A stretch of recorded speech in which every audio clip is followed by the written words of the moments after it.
Masai. Is the shore for the nywele.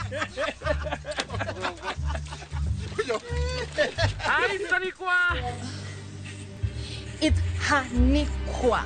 The S is silent. Himbalas. Imekuwa ikiniambalas.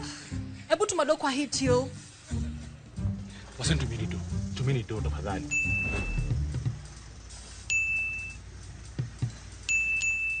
Na unasendaje na niko kwa hii network ingine? Baby, princess. Your sweetness is my weakness. Sinatuma na Airtel money. What is money? Make payments to any buy goods and pay bill. Till ni till. Dial *334# to activate Airtel Money. Hebu tuma za lashes. Unajua mimi na poverty. Tume social distance. Make chaguo smarter on voice, data, and now on Airtel Money. Airtel, the most affordable network.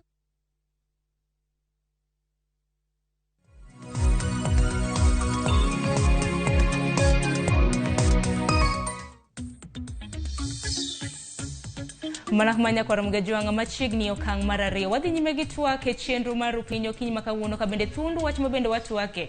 En kaluwore gi duogo mag kodhi kanyakla kod chiemo ma otis kaka GMO gi dho ngere mago kodhi kata mna mwandu mabende mag puodho ma ipidho mantiere kod nyinya. Keni pachi kaluwore gi okang makama ka bende romo makamano timre odiochieng' manyoro ka bende gisani koro piny Kenya biro bedo ka duoko kata mna ogolo marufuku okang mar geng'o mwandu mago maga GMO. Akeni pachin kaluwore gi mane kaluwore gi okang makama. Parni higa mar 2012 bende emane othich oko okang makama.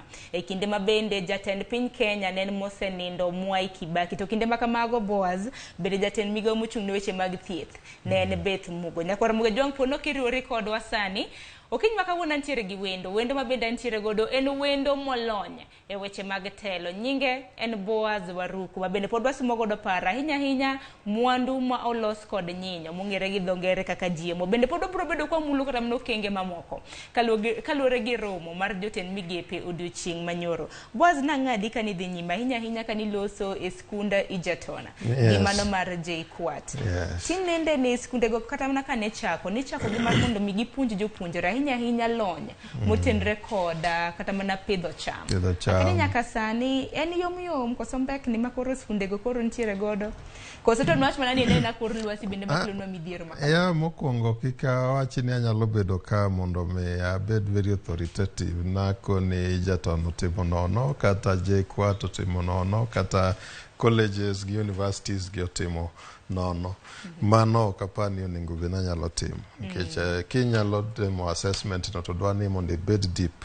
Kena ni kurwa kaka wa piny neno and all that. An atemo ng'eyo ni seche ma watemo yuagruok ni e weche mag chiemo chandowa.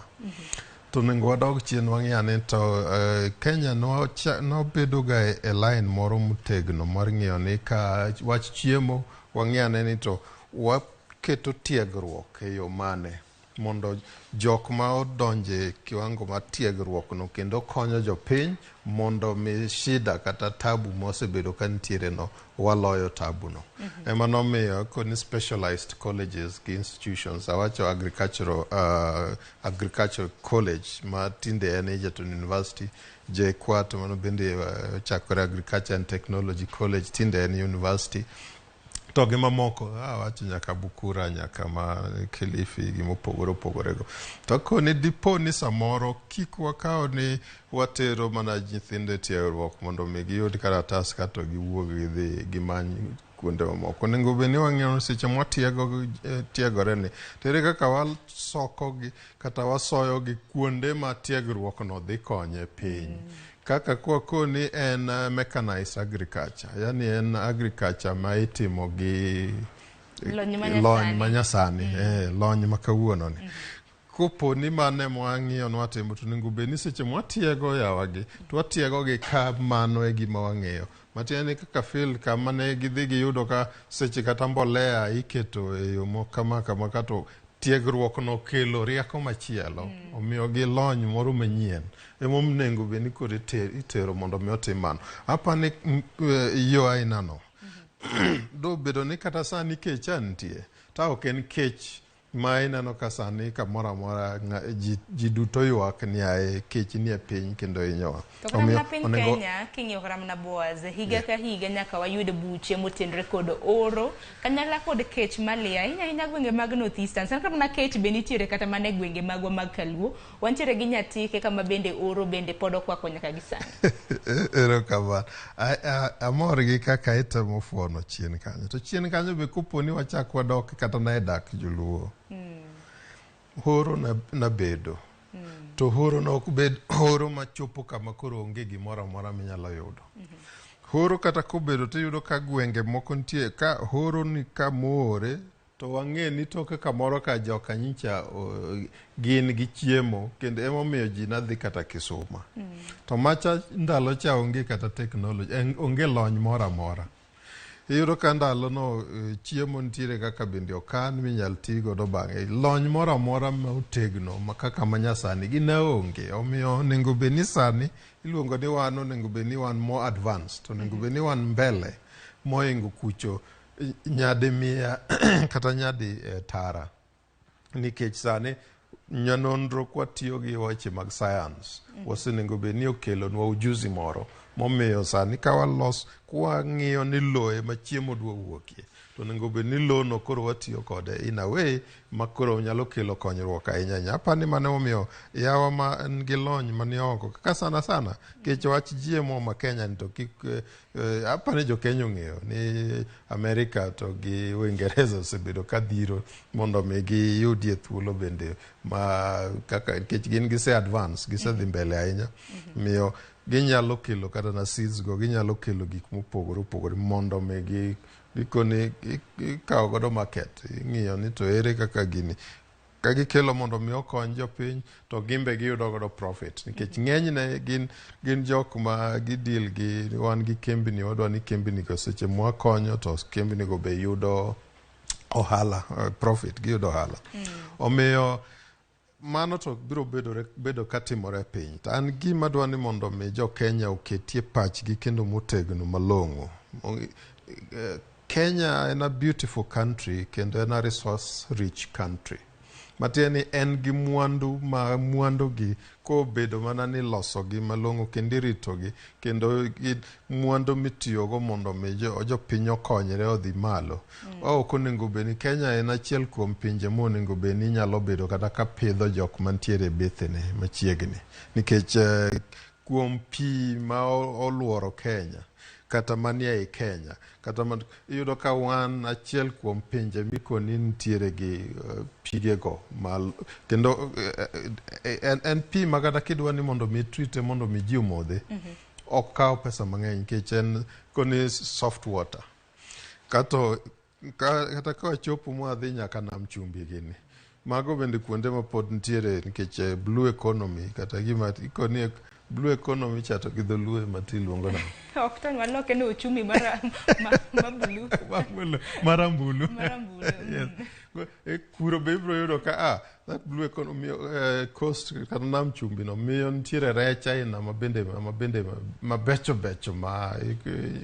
mana kidhi machiegni gi nam chumbi kokibro yudo but kiduoge Kenya waka kichamo shomo nam lolwe kata na Naivasha kata kidhi Baringo kuonde ibro yudo ka pige mantiere kage ok gin pi mane nyalo kawo kiwango mapek ahinya kata mang'eny ahinya mondo mi lok gi pi ma ikoni portable ma koro ng'ato nyalo modho kata inyalo tiyogo itedogo omiyo apani riekni mag jo Kenya kendo Kenya nigi jok ma riek bende mang'eny onego bed ni wadoyogi wakawogi waritogi maber kato gitiyo mondo mi gikonywa exploit resources wa mondo mi kik wabed ni wantiere Homa Bay waluoko kata na tiewa e dho nam to kidhi ot ionge kata pi modho mani ng'eni tabu masebedo go higni to kinde kata mna gwenge kata mna kaka Homa Bay gichiegni gi dho nam to kinde ka kinde iwinjo kata mna ni gintiere gi nok mar pi ne wanok gi pi nikech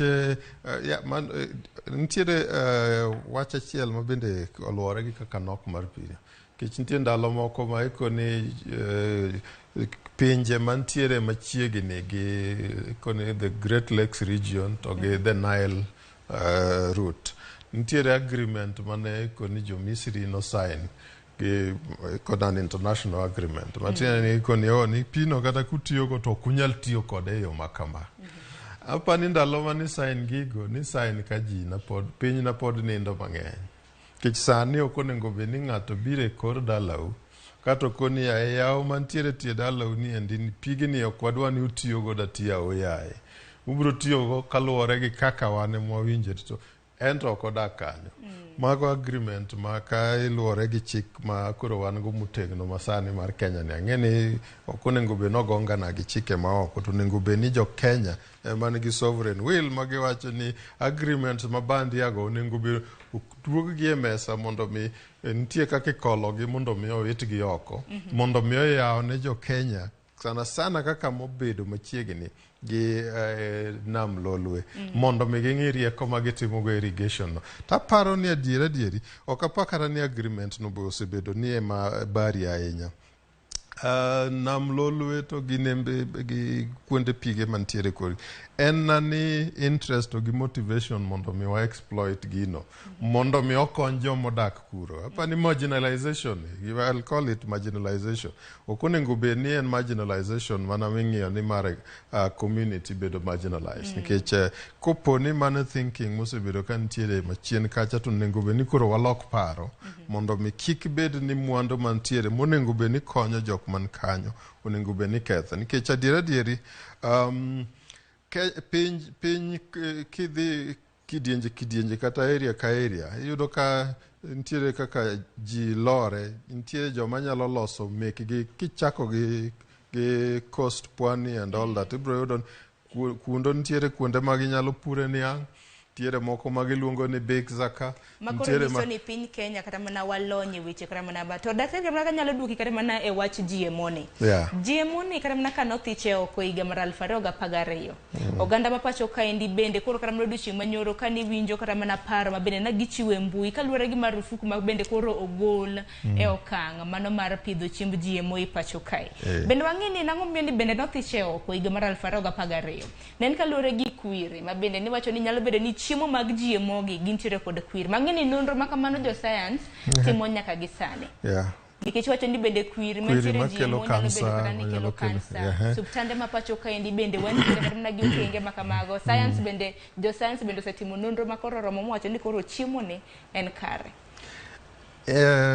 Adiera mokwongo kaka ing'eni kawachako kata iwacho ni sirikand Kibaki ba koro by 2012 gikone gino ok wanyal dhi godo mbele ok wanyal yie ka ni nyalo yudo ka sirikand ema noting'o kaka health ministry na wan gi ji ariyo achiel Beth Mugo to achiel gi Ngire Anyang' Nyong'o gin ji ariyo mane waziri to gimomiyo aluongo nying-gi nikech ing'e ni gin jok ma ikoni the true face mar fighters mondo mi gimiluongo ni cancer ni endi obed knocked out nikech gi live through gibed affected in a way tinano ka gi outgrow ma kendo gin giyude konyruok omiyo koponi kaka ministers bing'eni un be advisors mokwongo mar rais omiyo kane gi advise Kibaki mane gineno ni gino ok onego bed ni timore kamano apani nitiere samoro dipo ni nitie information ma waonge go emomiyo koni ma en debate mwabede ka ok wan gi full information to information mwabedo go wachako ng'iyo ni tang'o momiyo ndalo chaindi na giwacho ni dipo ni kare nitiere ikoni chembe gozo kwiri mantiere genetically modified nikech genetically modified matini gene chaindi ma nitiere kaka modification iloke kata ilose mondo mi opogre gi kaka chwech Nyasaye okete ni mondo mi odongi to emomiyo koni samoro koponi inyalo timo mano ka en crop kata en fruit kata en it yien moro amora to nitiere gik ma odepende ite no to gigi kobiro chako chame to gimbe ok ing'e system gi bende koro chako lokore emomiyo koni seche ma ker mar Kenya okawo ni maendi mondo mwati godo as a measure mondo mwatiek godo kech Kipacha ta aneno mana ni kata kitime kamano to onego time kaka jok machalo itimo seedbed moro ma watimo pilot moro mondo wang'ane ni to obro dhi nade kapok wakele mondo mi kuru wapidhgi e puodho mangima nikech samoro dipo kare onyalo biro kata otieko kata na weche moko mag puodho gita akoni kanyo lony manyalo bedo go matut ahinya manyalo miya kole nyaka chunye gi tiendene te aonge go mondo mi awach to the detail and ani awache from the governance to the leadership perspective akoni kopo ni nitiere solution midwa kel mondo mi okony piny solution no nego beni nitie kaka ikele bende ok ni iruya dichiel bende mana ni bab tikech samoro dipoka inyalo ruye machop kama kare nitiere richo moro mantiere to koro ok inyal geng'o koro inyalo bedo ka ichiwo chiemo to ng'eny ji ni osiptal nikech kalore gi kit chiemo ma gichamo ageno ni en gi agencies kaka matimo nyanondro ma kata kawuono kata kiny tich gi ni sani koro gibede lab kendo gidhi e puothe kendo ging'iyo kata kit kodhi mikelogo kendo ging'iyo kendo giluwo kendo gi follow up ni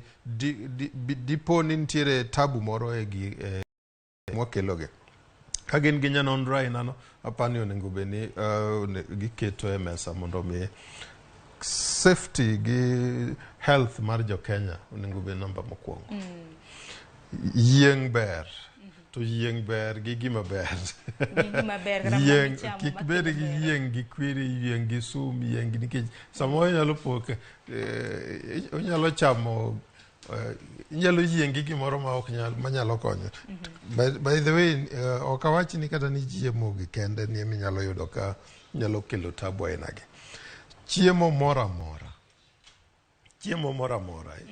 ka ok opime moko non moko kiti maber inyalo yudo ka en gi side effects ge nitie ndalo moko machon ka nitie varieties kaka mag kata muogo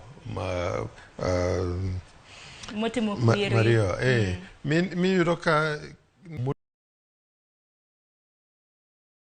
moko eng'e ero kama na inya boaz bende boaz kata mana kopogre gi weche mag GMO ma bende agede wasefuono to bende ang'e ok in jalony ahinya weche mago motenre kod GMO bende odiochieng' manyoro jotend migepe bende noromo pod obro mana fuono moko kuom okenge ma bende romo makamano nofuono kata kopogre gi manya kwa Ramogi Jwang bende nitiere moko kuom ote ma bende ioronwa bro samo moko kuom gi sani moko ma bende bro bedo ka somo achiel kachiel e wang' jowi kanyo mana kinyalo ketina mana moko kuom ote kanyo mar mondo mi achak somo nitiere penjo makawuono nyako Ramogi Jwang penjo ma bende wapenji e mbui marwa mar Ramogi TV mano mar Facebook wapenji ni kodhi kod chiemo momedi e nyinyo kata GMO oduogo in gi paro mane kaluwore gi okang' makamano pachi ibiro bedo kisumonwa ka bende aneno ka moko kuom bende osechako oronwa ote Omoro Vincent wacho ni chiemo dhi medore nikech koro wabiro bedo gi nyalo mar pidho kit kothe mochayo chieng' madongo piyo itiyo kanyo gi dongere mathoth kanyo ka bende wacho ni kendo nyalo kedo aduwa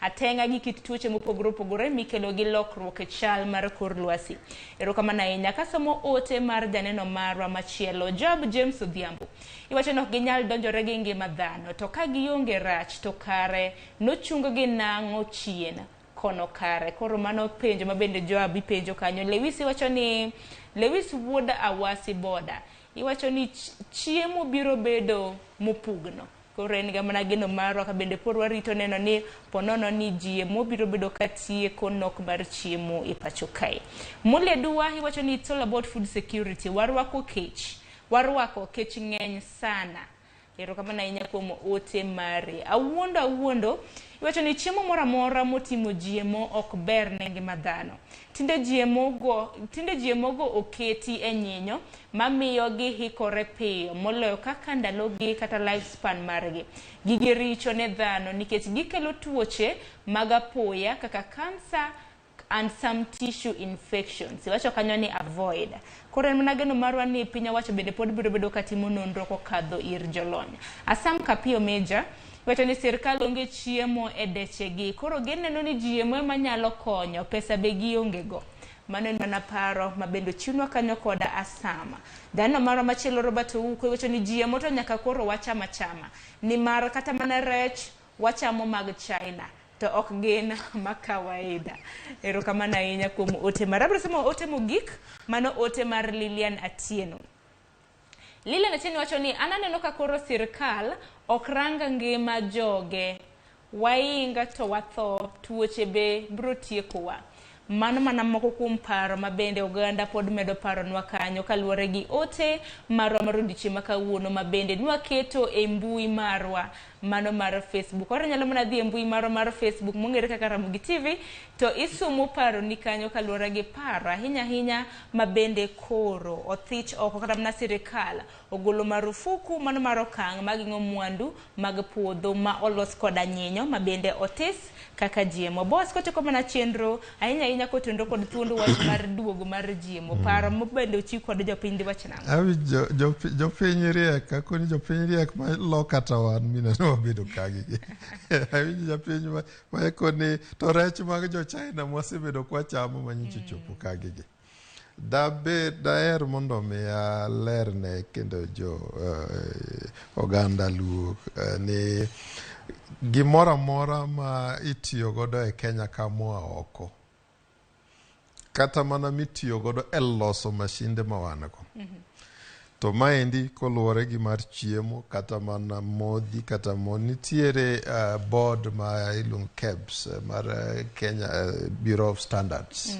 Matiende ni kupo ni pok giketo tik ni gino ber mondo mi ochop kaendi to gino ok nyal yie mondo mi ogow makel mondo mi oke. Omiyo kuom wach mar nitiere kata rech moa China mago to kanyo to kik wabede gi luoro unless of course ing'eni nitiere seche moko kuonde porous borders kuonde ma gidonjo kapok opuodhi. Kopo ni mago nitie to mano sirikal onego bed ni dino kanyo. But samoro bende jopiny bende neno ka ng'eny gi to mang'eny to an achiel kuom joma nyalo bedo gi to bende an achiel kuom joma bende ok abed gi to ahinya nikech ikoni kata ka mudho lil machalo nade pod iwuok idhi dwar. To minyalo bedo godo en kotenre gi nikech kiwinjo ka jopiny wacho ni aet gini ineno tabu ni ok andiko nying jok ma golo pachgi nikech apani kalogi piyo piyo but mawacho ni maendi okoni kwed GMO. Wacho ni kwed GMO nikech gino kelo cancer to gi infections moko mag tissue mopogore. An ok daring mondo me a conclude ni mano e gima GMO kelo gi sani. Koni kama kete pacha en ni nyanonro mar the scientific institutions ma wan godo mamanyo rieko ma nito gik mwadwa tiyo godo kata mwadwa pidho gin gik ma kadhano otiyo godo kata koro loso ni koro gin chiemo ma koro ichamo. En chiemo ma kichamo to mokwongo onyalo goyi nyang'eng'a. To biro duoko kata teko ni chien.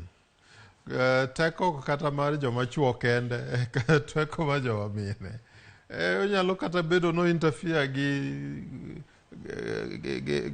gi procreation gi nyuol gi weche mag nyuol ineno ang'o ni jolony onego bed ni gikonyowa to mage monyaka wapenj gi sani nikech omiyo watero gi skul koro mondo ging'e gikonywa mondo wang'e ni to gino chalo nade. An thuolo Nyasaye osekonya seche moko aringa dhi e riwruok moko oko ka gi kacha to nitiere kuonde moko ma kata seche modhi chiemo no tiyudo kikoni ni maendi en chiemo aina ni kaka mag GMO ikoni ni maendi ka in ng'ama ok ti kode mane magawa ikoni ni makonegi gen makama koro ing'eya to bende lure gi magawa nikech kata mana kwas king'iyo kata mana chiemo gi king'iyo kata mana avocado los gi ranyisi machielo kata wacho ni GMO ok nyalo ng'eyo ni mane akoni kiwuotho kaka mfano makoni seche go ikoni kendo ndikni okoni ni magi koro kata kidhi ting'eni ma to GMO mar GMO. Koro ka in ng'ama ok tiga gi mano tidhi ema side machielo mar tiyo gi kama. Mano kaka pinje ma ok osebedo ka tiyo gi wach mar GMO ni. Nikech right ni kata ratiro mari kaka dhano bende ok onego bed ni kidhi tipo ka ibuogi chamo gimoro makare en kwiri kuomi. Omiyo apani mano disclosure no gitemo mondo giketi. Tapani gimomiyo itimo kamano en ni field mar genetic modification mar gik moko gi en field ma pod nonro pod dhi mbele ahinya. Onego kaka gidhi mbele no odhi mbele nikech nitiere seche moko ma ikoni gibedo modified miyudo ka kodhi kata mar ti kendo mondo mi ti modongi ma ogol chiemo kata kano tieko dweche 4 tibiro yudo ni sani koro nitie matieko dweche 2 kata manyalo bedo kata nitieko dwe 1 matiende ni nitie gimitimo mondo mi obed fast tracked style line. Omiyo apani en field ma jo science monego bed ni konyowa to ka gikonyowa to mokwongo giket ngima dhano and health mondo mi wabed ni gimoro amora mwachamo mwa consume through the kata whatever it is onego bed ni ok en gima odani mondo mi okonywa geng'o kech to duogo kelonwa tuoche mamoko makoro wabro keto ni osiptende mwamanyo. Ainya kanyo kata mana kama Boaz bende lose mano koro we wawel ne jolony ka biro bedo katimonwa nonro kinde ka kinde mar mondo ginyiswa ber mar GMO kanyakla kod rach mare. Kata kamano oganda ma pacho kaendi bende kata kamano nyaka sani gintiere kod paro mopogore. Kopogore gi mano Boaz bende odiochieng' manyoro e romo mar jotend migepe ma bende nobage kar jot mar jatend piny Kenya mano mar State House. Okang' machielo ma bende nagilose en kotenre kod weche mag thieth ahinya mar dhiro nyime universal health coverage e kor gwenge mopogore pacho ka king'yo kram na kigo tipo mag counties kitimo rameny counties mag wantiere kod achiel nada ahinya e subtende mag mobendo ng'ere kaka referral hospitals. Koro odiochieng' manyoro mano romo ma bende no sum kanyo kod jotend migepe bende en mar dhiro universal health coverage ma bende okang' ma kamaendi bende en kaluwore gi okumba mar thieth mong'ere kaka NHIF. Okumba mar thieth mabende nyaka sani piny owacho temo kar nyalo mare mar neno ni kila ng'ato mantiere e pacho kaendi obedo kod okumba mar thieth mano mar NHIF. Kaluwore gi universal health coverage pachi kaluwore kata mna kigo kata mna rameny mar osuptande magwa mantiere pacho kaendi bende gintiere kama owinjore.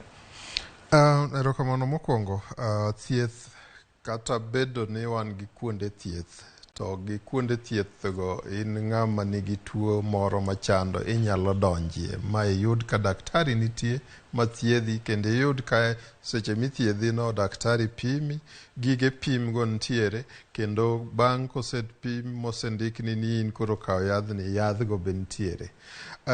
Kuonde go onego bedo ka dhi mbele kendo kemed ger to ang'e ni jo Kenya sani olony kendo jo Kenya ng'eyo ntiere kiwango moko ma jo county government matimo ng'enyne kato ntiere mag referral to gi national policy ma sirikal ma iluongo ni national government timo.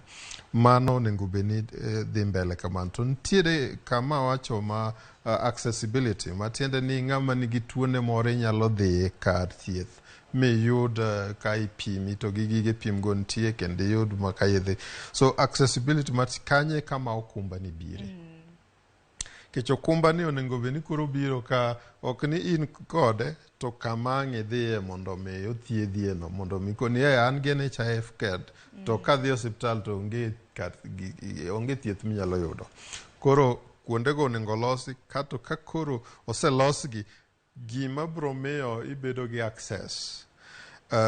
Universal health ochakore ndalo machon koro sirikal madhi mbele masani makoro kao loch onego beni koro boresha kata improve kete kiwango mamalo mang'iyo ni to ananeno ni ningo ng'ini to en nyanonro ma osetim ng'iyo ni gin ji adi ma pod onge gi okumba ni ang'o momiyo gionge kode.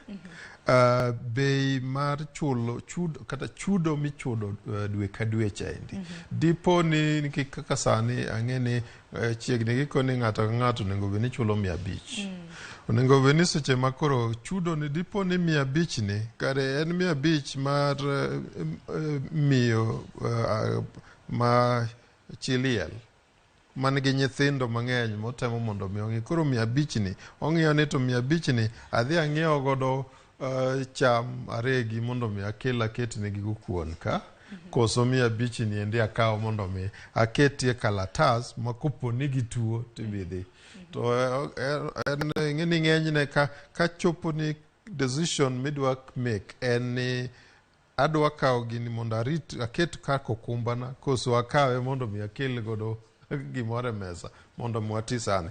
Kopo ni sirikal osetimo nyanonro mofwenyo ni en uzito ni kanye be 500 ni endi en ni malo ahinya. Inyal koni kare waduoke to 300. To kata koduoke to 300 koni okochuno ni nyaka ichule te dichiel. To inyal koni ni okay, seche midwa chule kata chule a period mwachako Januari kata kochopo June to be chudo go duto onego beni korise isetieko. Matia ni seche mid kopo ni tuo moro maki to onego beni koni in pok tieko chudo. Kech ng'enyne ang'eni imbe isebedo ka interact gi ji. Yudo ka koni wan gi jatuo mantie hospital to ni NHIF gi koni nikech pok osebedo kochulo. Koro areas machien kiyudo ka chako geng'o ne ng'ani yudo kar thieth. Omiya koni sirikal ma koro sani odonje lochni ma koro tiyo onego gitim nyono ging'iane ne kuonde mosebedo ka geng'o oganda wa mondo mi oyud okumbani mondo mi ogol oko mondo mi support no ochiw. Seche moko ng'eni seche moko ni universal health care ng'enya osebed kendo pachwa koro duogo bedo mane ni watim chango mondo wabed go kumbano to seche ka universal health care bate ni in gi ratiro mondo mi donji kar thieth mathiedhi mondo mi dhi dala maonge chudo mana kaka jotend migepe kata mjoche manyoro kata mana kana gisomo paro makamano mar mondo mi kila ng'ato bed gi okumba mar thieth. Ka nisebedo gi okumba mar thieth osiptal midhiye ober bende ibiro yudo services mago chenro ma bende dwarore mano bende e okang' machielo mane gbi kata mane nigo itipo.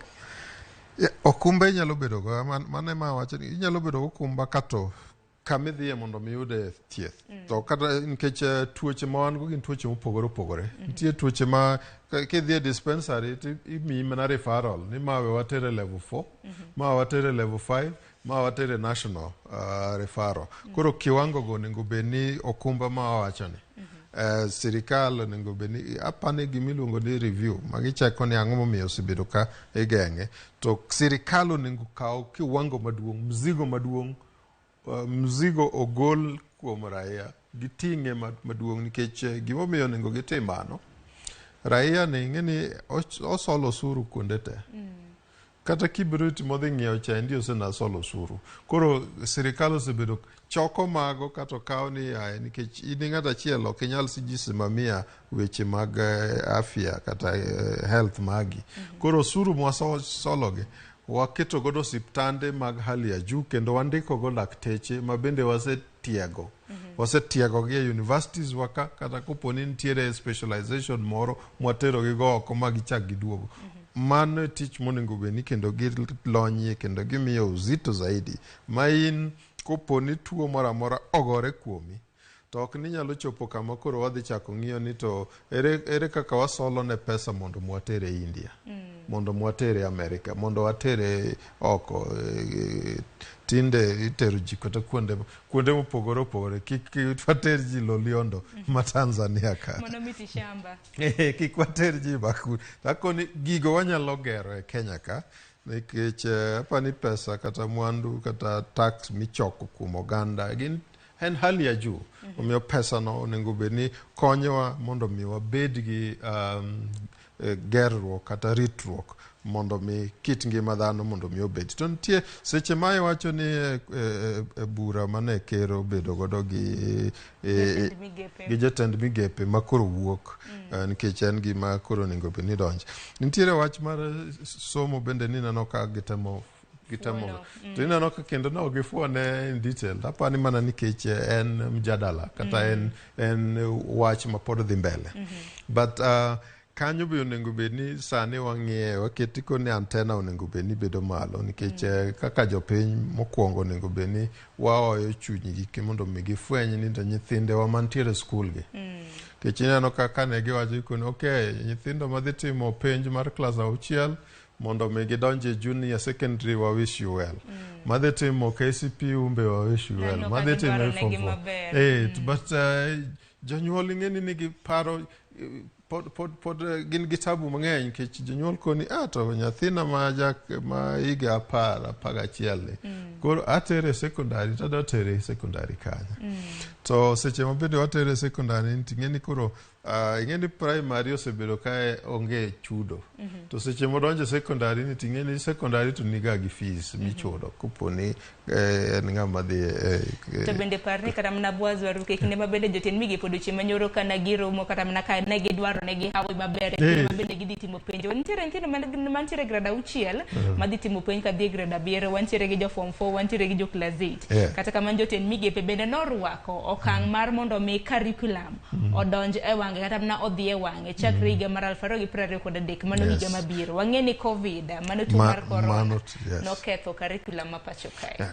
Covid nogoyo piny kabisa takoni Kenya ka oponi nitiere kama onego waketie tek maduong' Kenya okedo moduogo ma kwachako Januari 2023 kalenda marwa mar somo dhi dokie wang'e unyalo paro ni 2020 no nyithindo bedo oko nyaka dwe mar 9 koka ineno ka gichako somo to kendo ka koro gichako somo tineno ka gisomo oketgi mana dweche 2 to gisedok kendo dwe gi bathe to gini half term to gichako matiende ni fast track kendo accelerated learning Kenya nchi osebedo ka en achiel kuom mfano mar pinje kaka ma Afrika mane oringo mbele mondo mi ong'e ni kik delay kata dok chien manyicha wabedo go nikech covid cha omedre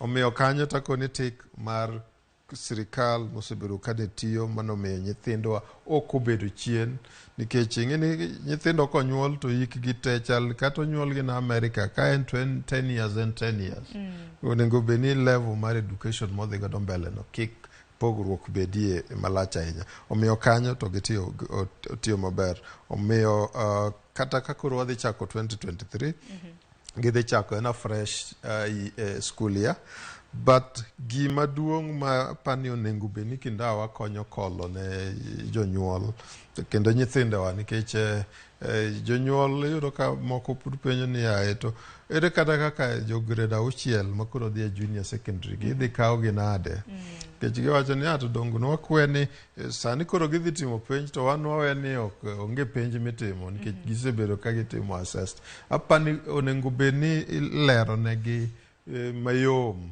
kendo ma simple ma kata ng'ata kata bed ni level mari mar somo ni piny machalo nade tibiro winjo gima gilero nikech in janyuol idwa ng'e ni nyathina ni endi kare so kit somo makoro dhieni en kit somo madhi miye konyruok nikech sani odhi tieko grade 6 odhi donje grade 7 ma grade 7 modhi donje ni ko faulu kendo ko tiyo matek to dhi donje grade 7 8 9 mano junior kendo dhi donje senior secondary school koso diponi nitiere pogruok madhi bedo nikech task force kata the working party on education reform mane kero aneno ka otimo gazet cha inano ka seche mane otimo gazet no yani obedo published in the Kenya Gazette but yani unofficial en gima ng'ato ok nyal challenge dikoni itiyo gi pesa wa mar otimo gik ma ok formal gik ma ok official seche ma otim kamano ng'eny paro mar jonyuol gi nyithindo pod gi paro mane gini it is hanging somewhere onego beni clarity no make mana sani wane October Onego gitime kapok December ochopo. To kata mana kapok December ochopo, mano dwe mar 12 ochopo, to par ni wantiere gi penje ma bende chakre chieng' tarik 28, mano dwe mar 11, to gibiro rumo dwe mar 12. To kata kamano wang'e ni jokanyo 42 ma bende nochuogo kod jatend piny Kenya William Ruto pod dhi nyime gi timo nonro ponono ni somb CBC biro dhi nyime kata oya ni nyawadwa Joyce Oduor biro bedo ka donjo gi twak ma kamano e chenro mar mbaka oromo. Gisani koro wabiro mana ng'iyo ni wachomo kanye. Wan kanye. Ya gisan kar ng'iyo mar ni wachomo kanye kata wadhi mbele no. En information mana ma ka luore gi kaka the working party miwacho di ji 42 mane kero keto no. Gini onego beni gimiyo gigonwa torch madhi mbele. But jo Kenya onego fweny ni apani kaluore gi chik Kenya gimora mora mitimo onego beni pach jopiny public participation cha dhi mbele. Onego giket itgi oko masasa kata gimora mora midwa ni mondo paro mondo mi gisol sani ma kata na jonyuol kata na grube mag jonyuol kaka manie sikunde onego beni ka gin gi thuolo to gibedo piny magikoni yae wan pek mwasebedo kwaneno ei wach ni en achiel 2 3. Yani gibed organized. Kik girit ni gin seche ma giwinjo ni jomoko ema golo pachgi to gin ok gigol. Onego giduto gi organize themselves mondo ging'ir kaka gigolo rieko kata paro manyalo konyo kawo hatua machielo mondo mi kane education reforms kaka mar CBC ni ong'e ni itiyo kode kata ilose e yo machalo nade. To nikech ing'e ni committee no kata working party no kaka nolose ok ni en mana mar ng'iyo CBC e level mar basic education kende. Okete nyaka tertiary nyaka kata university. Omiyo apani yawa mantiere e kuonde mag tiegruok mamalo mbalariany gimbe onego beni thuolo sane. Onego beni koka giyudo thuolo mondo mi gikete kone their brain power mondo mi ging'ini to ere rieko mwanyalo solo mondo mi Kenya obed gi system mar education ma ok osebedo ka kibaji bedo mana ka goja nyuol all the time. Gimo nego giketie chunye kanyo en wach mar financing. Kech kar financing ka indie mibiro yudo ka weche mag fees ni wijo ka jopuonj kaluore gi the Heads Association giwacho ni udwa ni wabed gi nyithindo gi school to waonge pesa. Koro nyaka waor gi dala mondo mi giduogi. Shortened terms gi semesters. Ichaki oro nyathi dala time moluzno kendo ng'eny zaidi. Omiyo financing kata kaka iketo pesa mondo mi oriemb somoni onego gibed gode chunye kanyo ma achiel kuom recommendations monego bed gimiyo ker kata kapok giwacho ni ere kaka wadhi mbele onego gikuong ging'ie wach mar financing no ahinya mondo ging'e ni kana waseketo kaka Kenya no sign en a signatory to international instruments ma wacho ni basic education onego obed ni ok ni ena nono ten compulsory ma ok onego beni wawuotho to wayudo ni nitiere nyathi mantiere oko mar skul seche monego beni somo dhi mbele mate en compulsory koponi in ing'eyo nyathi aina no kata dak kode kata kaka yawa moko mayudo kidhi kawo nyathi ng'ato ma onego beni ni e skul nendiko ni tiyo ni e ot kuro onego beni wateri kamiti kata kod yaga haraka nikech nyathino onego beni miye thuolo mondo mi osom. Koro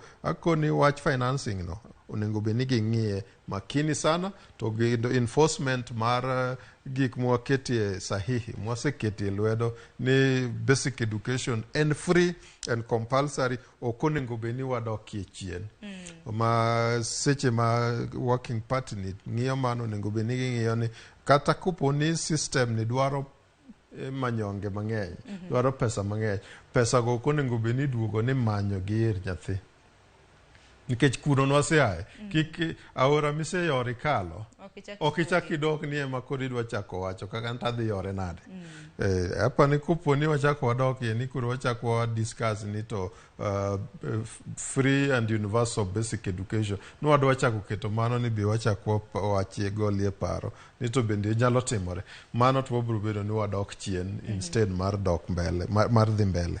Omiyo apa geno marwa ni Ezekiel Machogi. Ngene Ezekiel Machogi koro ema noyier kaka jatend miga oyiere kata mana orito mar mondo mi opuodhe mar mondo mi obed jatend miga manyien mochung' weche mag somo. En geno marwa ni obiro bedo korango okenge makamano. Nikech anno ka seche dhinwa mapiyo dong' mana gi thuolo mar dakika 10 kende.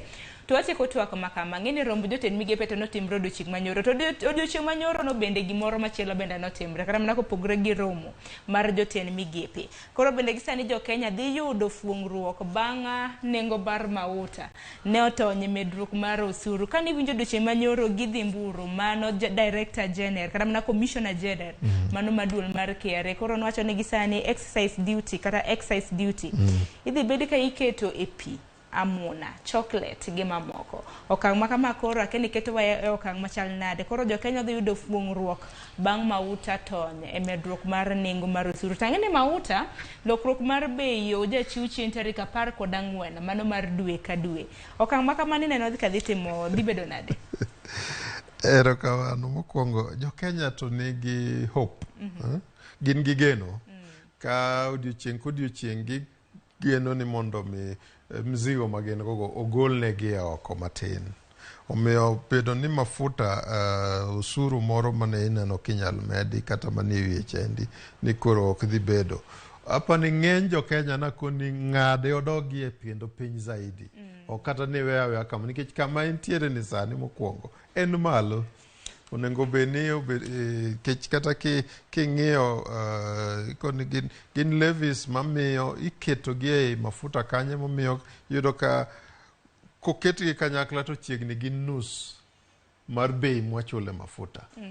Koro onengo beni kanyo nyaka wakoni erokamano kuom atua magikaono.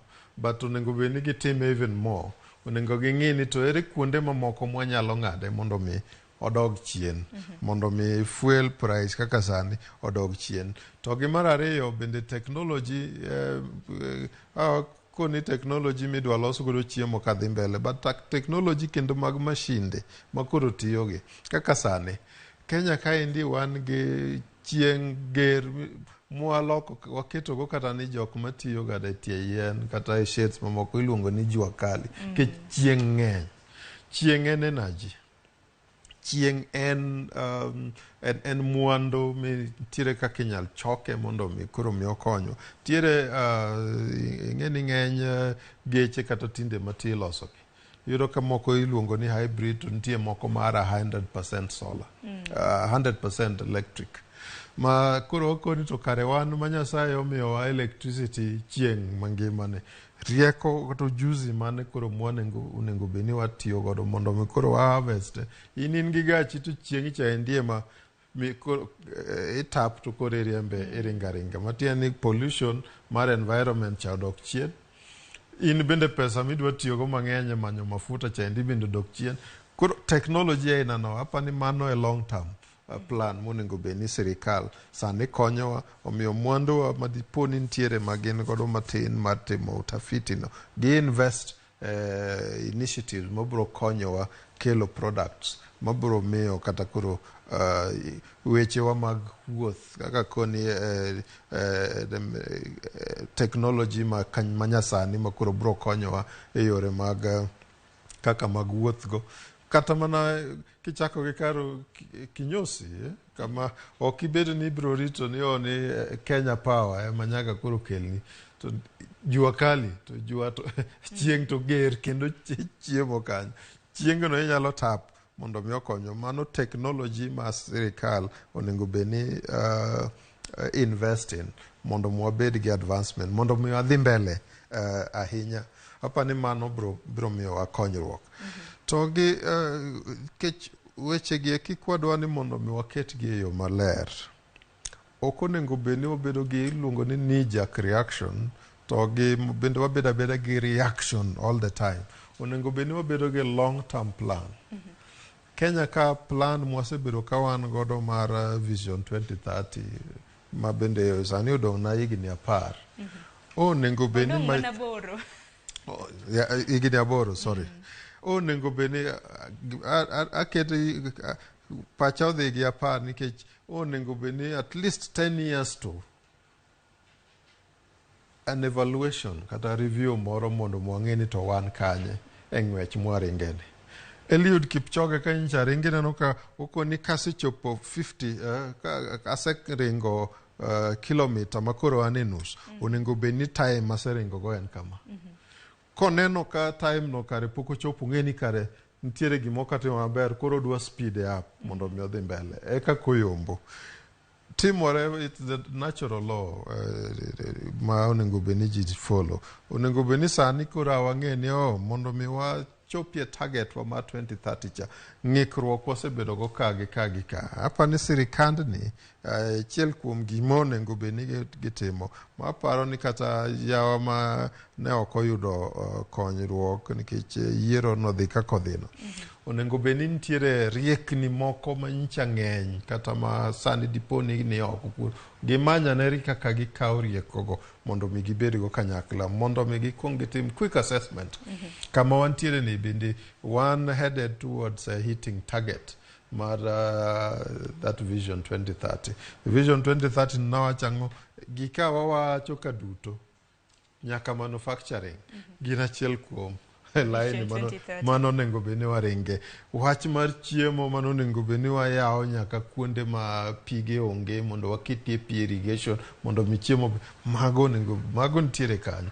Onengo beni sani ma koro na wayudo thuolo ni mondo apani a national assessment mana kaka idwa tim mar education mondo mi ong'e ni to wan kanye ang'o mopok watimo maber to onengo bedni kare watimo nang'o mondo mi wa catch up kata ok wanyal catch up watemie mondo wa accelerate our speed mondo kik 2030 chopi kata wachalo joma koko chako koni to kare wasetieko higni 30 gi kare na watimo go kare ne onge. Ibro yudo ka kik waluor ni diponi mano biro miyowa picha moro marach ahinya nikech ok ane ka higni moko manokalo gi ok ane ka wadhi bende kendo marach ahinya king'iyo kata pila achiel mar infrastructure ing'iyo kaka yore mane yawo timo ka ibiro yudo ka mano biro miyi mor nikech ineno ka at least nitiere steps moko mane dhi mbele maber mabiro koni kare wamede mana energy kata wamed fuel e engine no mondo mi omed ringo kik ochung.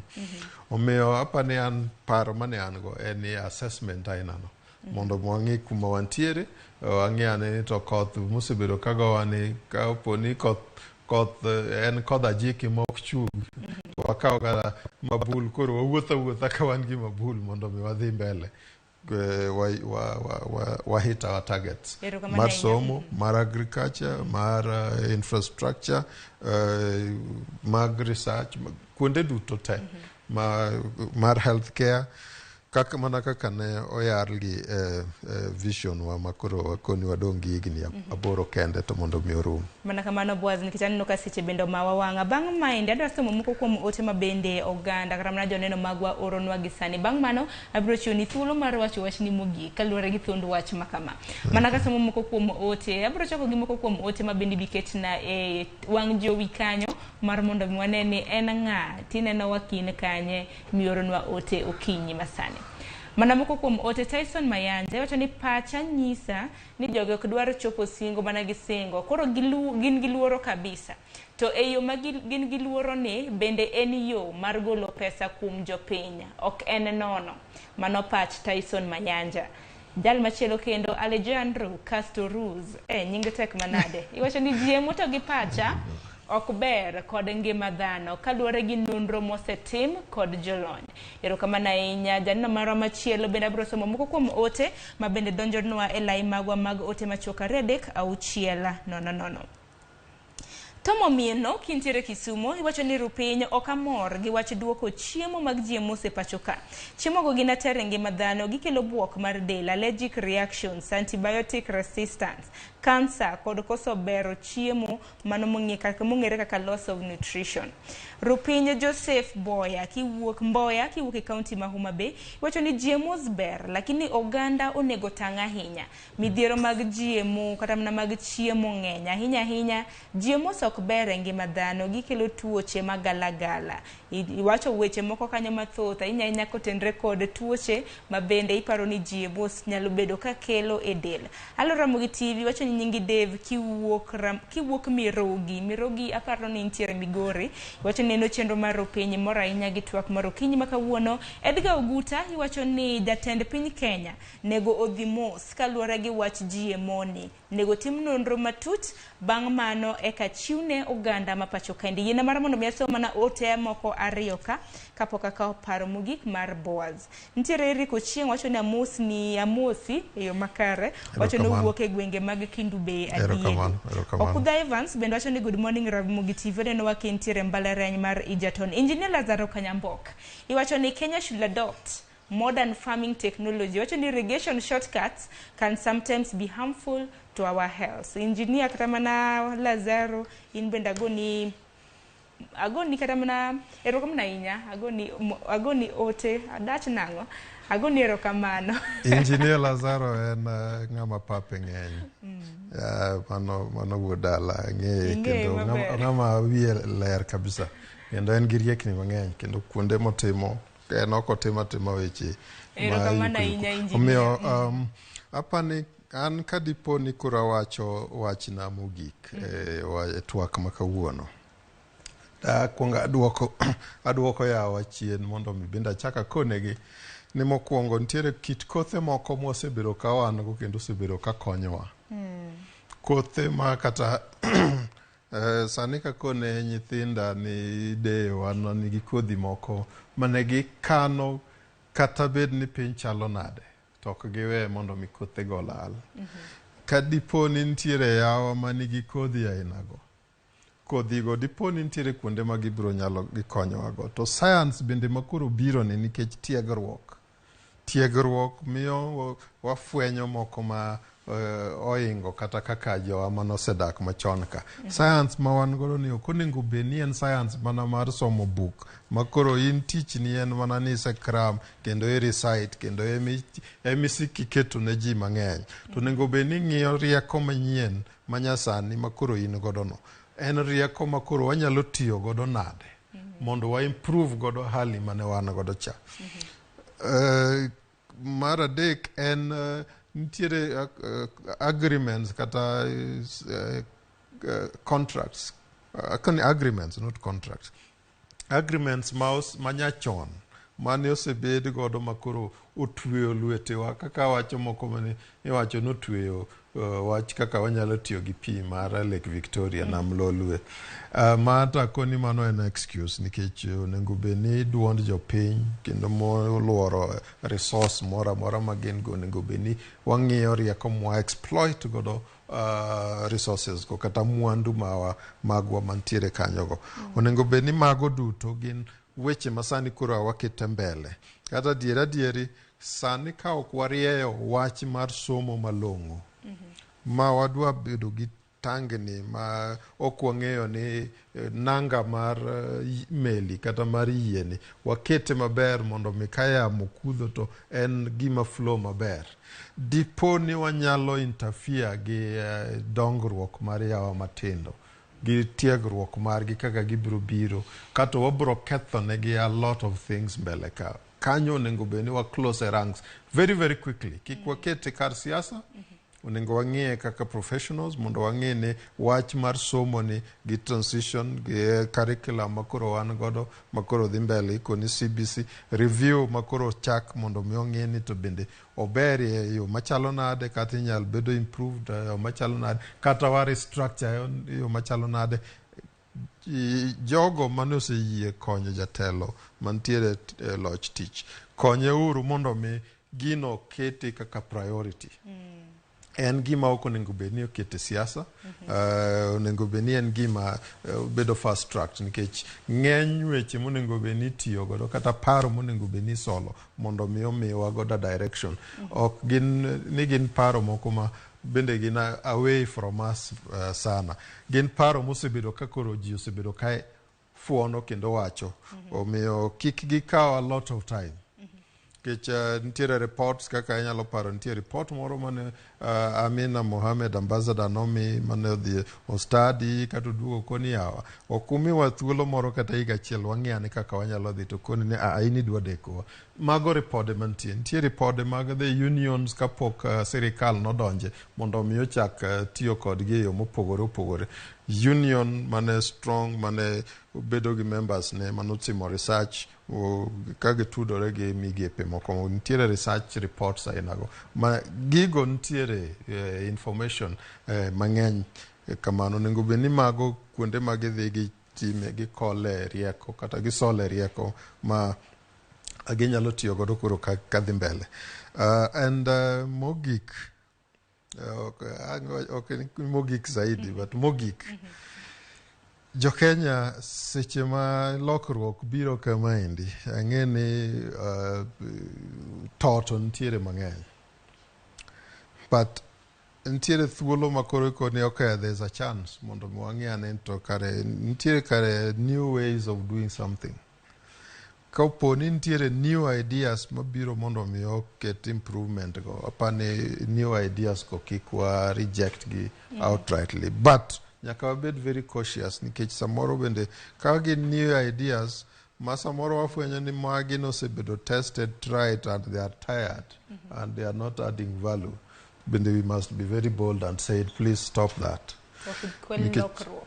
nikech okonego bed ni obedo kendo a site mar experiments moko mang'eny a lot of experiments okonego bed ni koko wachako oponi onego bed ni wagedie wi msingi kata foundation mosebedo kotegno mwadhi godo mbele ma is sustainable kata koponi lokruok machielo chako bedi to ok ni koka wadok chien o scale back ni wachaka fresh omiyo wabed cautious yes but kik wabed ni the first reaction any to reject but nyaka wabed very cautious nikech kik wabed also the site bar experiment kata ni arena kata kone tree nursery kama gimoro itemi yes koro onego bed ni wabed very cautious but let us engage.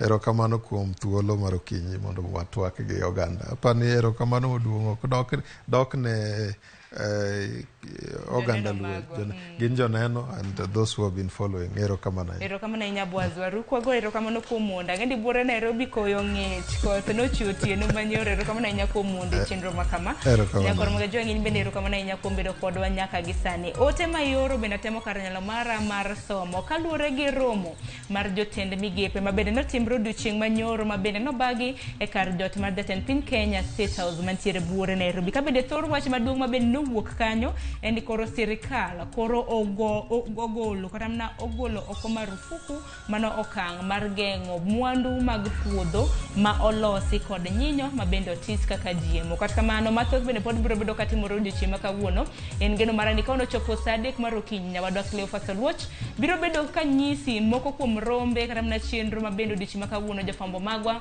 biro bedo kaluwo kaka kamano mabiro en chenro mar orako ng'iane kit orako ma bende nyalo timo mar keti ibede rang'eny makare orituru masani.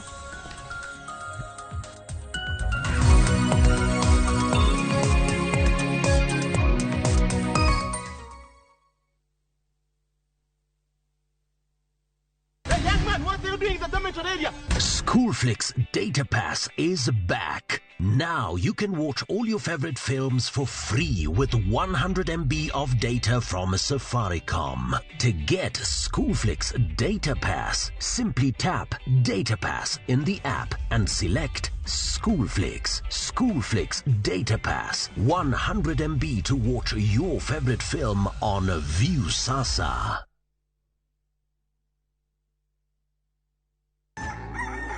Kapok piny oru, kapok oyaw chiro, jopur ochako odiochieng'gi.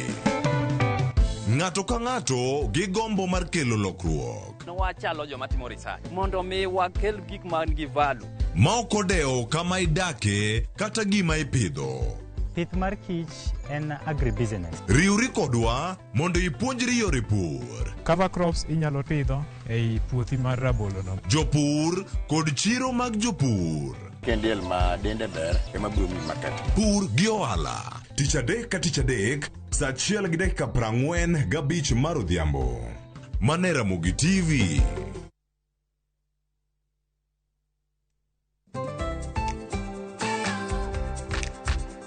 Ng'ama miyo ong'eyo ber mar tim makare kaka math mokinyi manigi ndhadhu kendo milimili kod blue band pile ka pile opong'e gi omega 3 kod omega 6 gi teko madwarore.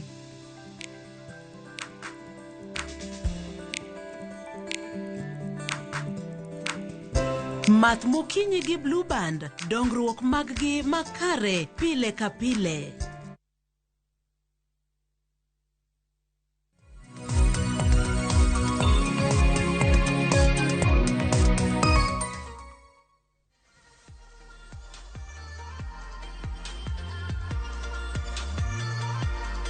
Agero ni modho pi kendo ka obrek matin donge.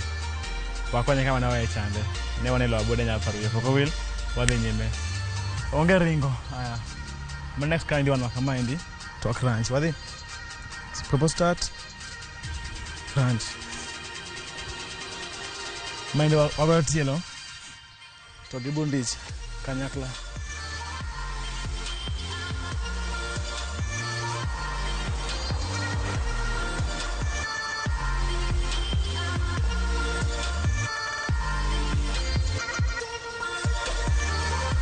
Do one more coming in there?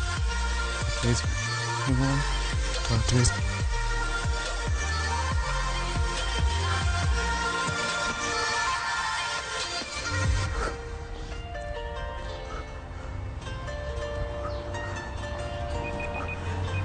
So wrong. Why you at a break?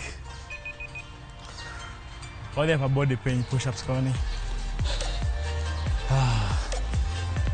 Kaindi kuro wese meet. Push up kama kawaida chande.